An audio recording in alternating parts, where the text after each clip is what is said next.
What is going on, guys? Welcome to Greggles TV Daily, your source for daily tech news. Make sure you subscribe so you know what's going on in the world of tech. How is everyone doing? I hope you're having a fantastic day.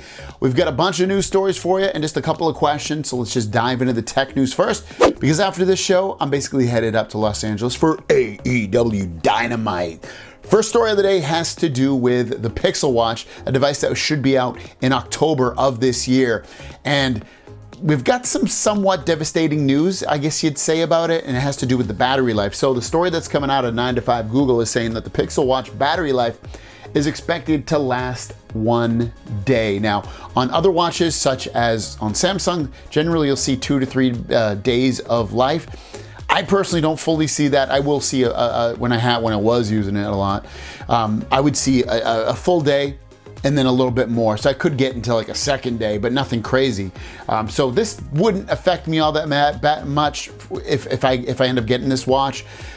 Having a full day of battery life, I'm completely fine with that because I end up charging all my devices anyway every single day. So for me, not a big deal, but what do you guys think about having 1 day of battery life on the Pixel Watch? Next up, the full specs of the Galaxy Z Flip 4. We talked about the full specs the other day of the Galaxy Z Fold 4, and now we have the Z Flip 4 full specs. So let's dive into this right now. So we're looking at a main display of 6.7 inch full HD plus Super AMOLED 120 hertz. It'd be nice to see 2K, but full HD plus will help with the battery life. Outer display will be 2.1 inch Super AMOLED. So I believe that's a bit of a jump. I think before it was 1.7 if I remember correctly, now it'll be 2.1, a little bit bigger. Outside display will have the Snapdragon 8 Plus Gen 1, so it will be the newest processor that Snapdragon, aka Qualcomm, has to offer. Still is only gonna come with 8 gigs of RAM, which maybe the phone runs perfectly fine for you, so at that point it's not a big deal, but when you see other phones getting 12, especially on the Android settings, it seems a bit like a bit of a disappointment. In terms of storage, you're looking at 128 and 256 gigs of storage. Again, that's exactly the same from last year. Main camera, 12 megapixel, inner camera, 10 megapixel, Android 12, One UI 4, 3700 milliamp battery, 25 watt wired and 10 watt wireless. So this is kind of going with the same thing as a Z Fold 4. The specs are kind of just like this, they're just level. They're not increasing, they're not really decreasing either, they're just kind of staying level, and they're not that exciting from the previous generation. And specifically with this phone, I don't even really know if there's a reason to upgrade if you have the Z Fold 3, unless you really wanted the slightly bigger outside display. But beyond that, and maybe a little bit more battery life, beyond that, I don't know if there's really a reason to upgrade. At least a $1,000 reason to upgrade. Even if you get trade-in, you're still gonna have to pay some money towards it.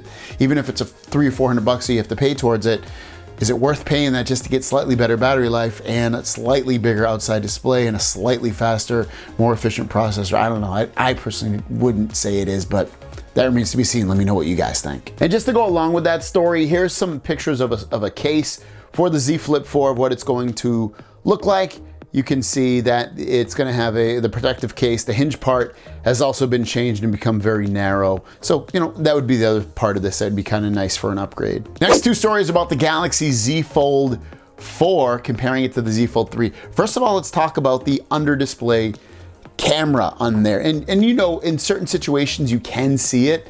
And then in other situations, like when I'm looking at it right now, I can't really see it from this distance. When I pull it in close, I can see like the pixelization of where the camera is. Well, here's some kind of good news. Galaxy Z Fold 3 under display camera has 172 pixels. The Z Fold 4 has more pixels, meaning they're gonna be more fine, meaning they're gonna be harder to see. It's gonna basically double the pixels, a little bit more than double the pixels that the Z Fold 3 has for that under display camera, but Ice Universe is saying you can still see the particles. So they're not completely gone, but I would bet that maybe instead of, depending upon how good your eyesight is too, you know, if you have it here, you still might not be able to see it, but if you pull it in at that point, you can. So there's some good things coming for it. And I don't know if that's a reason to upgrade the phone, but guess it's kind of cool that it's gonna have, you know, more pixels in where the camera part is. And then lastly, here you go with this one. It says, don't believe the claims that the Z Fold 4 and Fold 3 are very similar.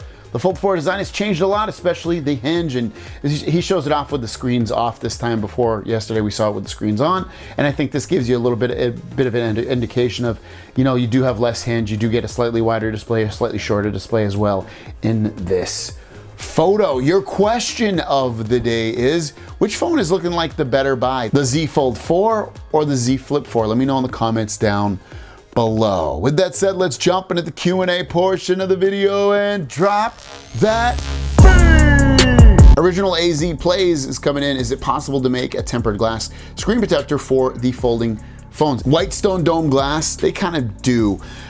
So you can check out theirs. And the last question from Jonathan Oren says, what do you think about the new Pixel 7 Pro? Do you think it'll be a good upgrade to my S22 Ultra if I decide to get one? Let me know your thoughts. I've kind of got this question a little bit, and I've kind of answered it. For me, the display, which is something you look at all the time, Samsung just cannot be beat with it. And the Pixel 7 Pro is most likely going to have a dim display again, I would assume. Maybe not, but I would assume they're going to, which to me, I love a nice bright display, and the quality of the display, again, on Samsung really just can't be matched. Even though the Pixel 7 Pro has a Samsung display, it just isn't exactly the same. Beyond that, within the recent past, Samsung phones, like, I loved the Pixel 6 Pro, but I don't know, it needed a bunch of updates before it got pretty freaking good, like really solid with everything. And you might run into something like that with the Pixel 7 Pro, you might not. So it's a little hard to say, oh yeah, it's a much better phone. Once I get my hands on it, I could probably tell you. But as of right now, if I had to take a wild guess, a completely wild guess, I would guess the S22 Ultra is probably gonna be an overall better phone, because also the S22 Ultra is priced higher, and the Pixel 7 Pro is probably gonna be pretty cheap again. I would bet it's gonna come out to $899 again. Thank you so much for your questions. If you have a question, leave it in the comments down below. Don't forget to follow me on Twitter and Instagram at Greggles TV. Also, I'm on TikTok at Greggles TV. Have a great day. We'll see you down the road. Peace.